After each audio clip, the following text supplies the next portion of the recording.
இப்போ பார்த்தீங்கன்னா ராசியிலே கேது பகவான் சார். இந்த ராசியில் கேது பகவான் இருக்கிறது என்ன பண்ணும் முதல்ல அப்படின்னா, முயற்சிகளை தடை பண்ணும். இப்போ நீங்கள் லாஸ்ட்டு இப்போ கேது மாறி பார்த்தீங்கன்னா மே மாதம் 15ஆம் தேதி மாறினார். இப்போ சிம்ம ராசி என்பது லாஸ்ட்டு 15 நாளாக என்ன ஃபோன் பண்ணி சொல்கிறாங்கன்னா, சார் காலையில் முதல்ல ஒழுங்காக எந்திரிக்க முடியல, ஏதாவது ஒரு வேலை வந்துடுது, நிறைய குழப்பமாக இருக்குது, என்ன செய்யலானே தெரியல. வேலை பார்க்குறவங்களா இருந்தாலும் சரி, பிஸ்னஸ் பண்ணுறவங்களாக இருந்தாலும் சரி, ஒரு குழப்பமான ஒரு சூழ்நிலையை இந்த கேது பகவான் கொடுத்துருக்காரு. அப்போ நீங்கள் என்ன பண்ணணும், அந்த குழப்பம் இல்லாமல் என்ன செய்யலான்றதை யோசிக்கணும். அதே போல் 8ஆம் இடத்தில் சனி, தவறான முடிவுகள் எடுப்பதற்கான நேரமானு கேட்டால் ஆமாம், அதில் எந்த டவுட்டும் கிடையாது. இதில் என்னென்னா காப்பாற்றுறதுக்கு 11ல் குரு இருக்கார், அதனால் பெருசாக கவலைப்பட வேண்டியதில்லை. ஆனாலும் சில விஷயங்களை நீங்கள் பார்த்து செய்வது சிறப்பு. எந்த விஷயத்தில் பார்த்து செய்யணும், முதல்ல இந்த வருஷம் பெரிய எக்ஸ்பேன்ஷனுக்கு போக மாட்டேன், புதுசாக பிஸ்னஸ் பண்ண மாட்டேன், இருக்கிற வேலையிலே ரிட்டைன் பண்ணுவேன். எங்கே சார், இதுதான் சார் இருக்கிறதுலே கஷ்டமான விஷயம். இருக்கிற வேலையிலே ஏற்கனவே பிரச்சனை நிறைய போயிட்டுருக்கு, நிறைய தொந்தரவு கொடுக்குறாங்க, என்ன பண்ணுறது தெரியாமல் வேலை மாற்றலாம் பண்ணலான்னு கேட்கக்கூடிய நேரத்தில் இந்த மாதிரி ஒரு பதிவு போடுறீங்க. கண்டிப்பாக ப்ரெஷர் இருக்கும், அதில் எந்த டவுட்டும் கிடையாது. தொல்லைகள் கொடுக்க தான் செய்வாங்க. அதை தாங்கக்கூடிய திறன் சிம்ம ராசிக்கு இருக்கானா இருக்குது. நீங்களாம் தேவையில்லாமல் நம்ம பயங்கர புத்திசாலி, நம்மளுக்கு எங்கேயும் வேலை கிடைக்கும்னு நினச்சி மாறினீங்கன்னா உங்களுக்கு தொந்தரவு. இங்கே இருக்கிறதால அங்கே 4 மடங்காக டார்ச்சர் பண்ண போகிறாங்க, அதில் எந்த டவுட்டும் கிடையாது. அதனால் இருக்கிற வேலையை காப்பாற்றிக்கிறது ரொம்ப ரொம்ப நல்லது. இருக்கிற வேலையை காப்பாற்றிக்கிட்டீங்கன்னாவே கண்டிப்பாக உங்களுக்கு வாழ்க்கையில் நல்ல மாற்றம் வரும், அதில் ஒன்றும் டவுட்டு கிடையாது. இல்லை சார் நான் மாறியே ஆகணும் சார், இதுக்கு என்ன வழி அப்படின்னா மாறுங்க. மாறிட்டு அதுக்கப்புறம் நீங்கள் இந்த வேலையை விடுறது ரொம்ப ரொம்ப முக்கியம். அதே மாதிரி ஃபார்மாலிட்டிஸ், அந்த ரிலீவிங் ஃபார்மாலிட்டிஸ்லாம் கரெக்டாக ஃபாலோ பண்ணணும், இல்லைன்னா பாதிப்புகள் வரும்.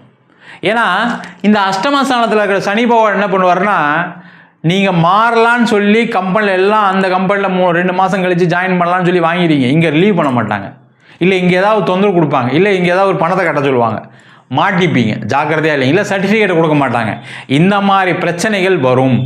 அப்போ உங்களுடைய ஆஃபீஸில் சூழ்நிலை எப்படி இருக்குன்னு பார்த்துட்டு ரிலீவ் ஆகிறது ரொம்ப நல்லது. அதே மாதிரி நீங்கள் எதிர்பார்க்குற சம்பளம் நிறைய கிடைக்குது அப்படின்னா அங்கே நீங்கள் ரொம்ப கேர்ஃபுல்லாக இருக்கணும்னு அர்த்தம்.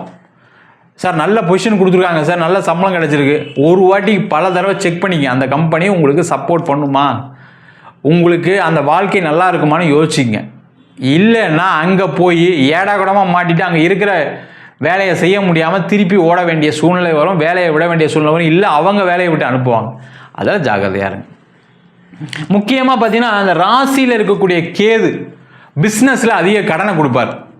அப்போ என்ன பண்ணணும், கடன் வாங்காமல் இந்த வருஷம் பிஸ்னஸ் பண்ண போகிறேன் சார், சும்மா நீங்கள் வேறு காமெடி பண்ணாதீங்க சார், கடன் வாங்காமல் பிஸ்னஸ் எப்படி சார் பண்ணுறது, ஏற்கனவே கடனில் தான் வாழ்க்கையே ஓடிட்டுருக்கு, அடுத்த மாதம் நான் வாடகை கொடுக்கணும், அடுத்த மாதம் சம்பளம் கொடுக்கணாவே நான் பேங்க் லோனை தான் எதிர்பார்த்துருக்கேன், வெளியில் பணம் கேட்டிருக்கேன், அவங்கள தான் எதிர்பார்த்துருக்கேன்னு சொல்லக்கூடிய நிலையில் இருக்கீங்கன்னா நீங்கள் உங்களுடைய கெப்பாசிட்டியை குறைச்சிக்கோங்க, உங்களுடைய பிஸ்னஸ் வால்யூமை குறைச்சிக்கோங்க, வேறு வழி கிடையாது. ஏன்னா அந்த கடன் பிரச்சனை அடுத்த 1.5 வருஷத்துக்கு கழுத்து நெரிச்சிடும். அதுவும் முக்கியமாக பார்த்தீங்கன்னா நீங்கள் சிம்ம ராசியாக ராகு திசை நடக்குது, இல்லை செவ்வாய் திசை நடக்குதுன்னா நீங்கள் மாட்ட போகிறீங்கன்னு அர்த்தம். ரொம்ப கேர்ஃபுல்லாக இருங்க, கவனமாக இருங்க. ஏன்னா நீங்கள் சொல்லக்கூடிய கமிட்மெண்ட்டு உங்களால் மீட் அவுட் பண்ண முடியாது சார். நீங்கள் அடுத்த மாதம் பணம் வந்துடும், நான் கொடுத்துருன்னு சொன்னால் பணம் வராது.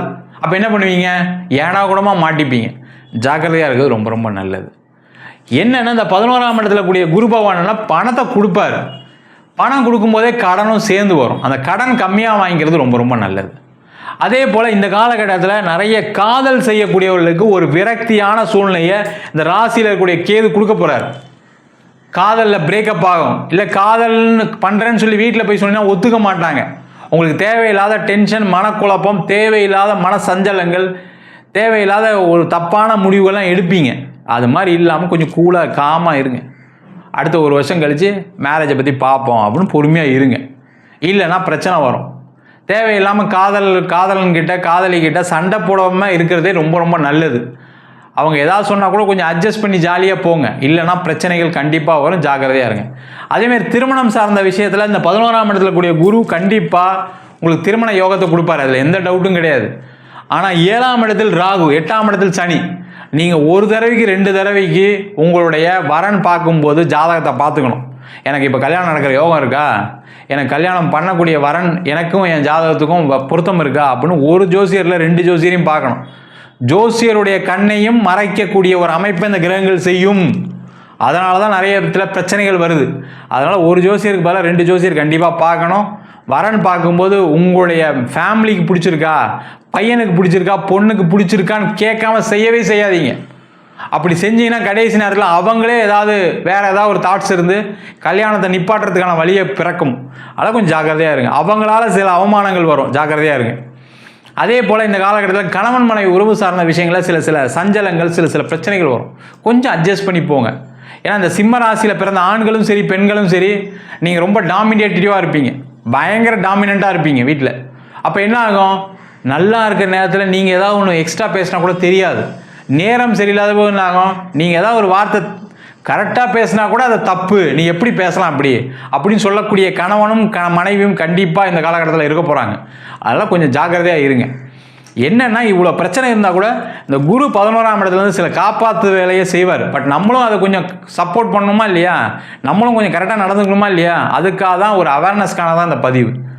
அதே மாதிரி அப்போ இது நல்லது எதுவுமே இல்லையா சார் அப்படின்னு கேட்டால் நல்ல விஷயங்கள் இருக்குது. ஊர் மாறி வேலை செய்வதற்கு, வெளிநாடு போய் வேலை பார்ப்பதற்கு, வெளிநாடு போய் படிப்பதற்கு, வெளிநாடு எக்ஸ்போர்ட் பண்ணுறதுக்கு, வெளிநாட்டிலேருந்து இம்போர்ட் பண்ணுறதுக்கு, லாஜிஸ்டிக்ஸ், இது எல்லாத்துக்குமே இந்த ராகு கேதுக்கள் மற்றும் சனி பகவான் குரு பகவான் சப்போர்ட் பண்ண போகிறாங்க. அப்போ ஃபாரின் சம்பந்தமான அனைத்து விதமான விஷயங்களையும் சப்போர்ட் கிடைக்கக்கூடிய ஒரு அமைப்பு இந்த சிம்ம ராசி அன்பர்களுக்கு இருக்குது. அவங்களாம் சிறப்பாக இருக்கலாம். அதே மாதிரி இந்த கிரகங்கள் எந்த மாதிரி தொழிலுக்கு சப்போர்ட் பண்ணால் மெடிக்கல், சாஃப்ட்வேர், அட்வொகேட், கெமிக்கல், இந்த துறையில் இருக்கவங்களுக்கெல்லாம் மிகப்பெரிய உச்சத்தை கொடுக்கக்கூடிய ஒரு அமைப்பை இந்த கிரகம் கொடுக்க போகுது. இன்ஜினியரிங் சார்ந்த விஷயத்தில் இருக்கவங்க கொஞ்சம் கவனமாக இருங்க. அதே மாதிரி ரியல் எஸ்டேட் துறையில் இருக்கவங்க ரொம்ப ரொம்ப கேர்ஃபுல்லாக இருக்கணும். உங்களுக்கு அதிகப்படியான கடன் வருவதற்கான வாய்ப்பு உண்டு. உங்கள் ப்ராஜெக்ட் ஹோல்ட் ஆகிறதுக்கான சான்சஸ் இருக்குது. ஜாக்கிரதையாக இன்வெஸ்ட்மெண்ட்டை சேஃபாக பார்த்துக்குங்க. அதேமாதிரி இந்த காலகட்டத்தில் கிரிப்டோ கரன்சி, ஷேர் மார்க்கெட்டு, அந்த மாதிரி ஃபீல்டில் இருக்கவங்கலாம் பார்த்தீங்கன்னா ரொம்ப கேர்ஃபுல்லாக உங்களுடைய இன்வெஸ்ட்மெண்ட் செய்கிறது ரொம்ப ரொம்ப முக்கியம். இல்லைன்னா பிரச்சனைகள் வரும். யாருக்கும் கடன் கொடுக்காதீங்க. கடன் வாங்குறவங்க பிரச்சனை இல்லை, கடன் கொடுக்குறவங்க எதில் இன்வெஸ்ட் பண்ணுறீங்க, எதில் உங்கள் பணத்தை போடுறீங்க அப்படின்னா அடுத்த 1.5 வருஷத்துக்கு நான் அதுலேருந்து எதிர்பார்க்க மாட்டேன்னு போட்டிங்கன்னா சேஃப். இல்லை 3 மாதத்தில் ரிட்டர்ன் தரேன்னு சொல்லியிருக்காங்க, 6 மாதத்தில் திருப்பி தரேன்னு சொல்லியிருக்காங்க, அதெல்லாம் நடக்காது. உங்கள் மனசு தான் வருத்தப்படும். அது உறவுகளுக்குள்ளேயோ இல்லை வெளியிலே ஆள்கிட்டையோ உங்கள் ஃப்ரெண்ட்ஸ்கிட்டையோ ரொம்ப ரொம்ப ரிலேஷன்ஷிப்பை கரெக்டாக மெயின்டைன் பண்ணுறது ரொம்ப முக்கியம். இந்த காலகட்டத்தில் அம்மா அப்பா கூட பிறந்தவங்களே உங்களை ஏதாவது தவறாக பேசுகிறதுக்கான ஒரு வாய்ப்பு வரும், உங்களை அவமானப்படுத்துறதுக்கான சூழ்நிலை வரும், இல்லை அவங்ககிட்ட சண்டை போகிறதுக்கான ஒரு அமைப்பு வரும். கொஞ்சம் எல்லாருக்கிட்டையும் பட்டும் படாமல் இருங்க. சார் இந்த பிரச்சனைக்கெல்லாம் என்ன சார் பண்ணலாம் அப்படின்னு கேட்டால், இந்த அடுத்த 1.5 ஆண்டுகள் சிம்ம ராசி அன்பர்கள் நீங்கள் எங்கே வெளியில் போனாலும் சரி, பக்கத்தில் அரச மரத்தடி விநாயகர் இருக்குது, எல்லா இடத்துலையும் இருக்குது, எல்லா இடத்துலையும் விநாயகர் பெருமான் இருக்கார், எல்லா இடத்துலையும் விநாயகர் கோயில் இருக்குது. அங்கே போய் ஒரு பிரார்த்தனையை பண்ணிவிட்டு ஒரு நமஸ்காரத்தை பண்ணிவிட்டு முடிஞ்சால் ஒவ்வொரு மாதம் வரக்கூடிய தேய்பிறை சங்கடகர சதுர்த்தி அன்னைக்கு ஒரு அருகம்புல் மாலை சாத்திட்டு நீங்கள் வழிபாடு பண்ணிங்கன்னா உங்களுக்கு இருக்கக்கூடிய பிரச்சனையை சமாளிக்கக்கூடிய திறனை அந்த விநாயகர் பெருமான் கண்டிப்பாக கொடுப்பாரு. அதை மட்டும் செய்யுங்க. இதை தவிர உங்களுக்கு நிறைய பிரச்சனை இருக்குன்னா உங்கள் சுயஜாதகத்தை பார்த்துக்கொள்வது மிக மிக சிறப்பு.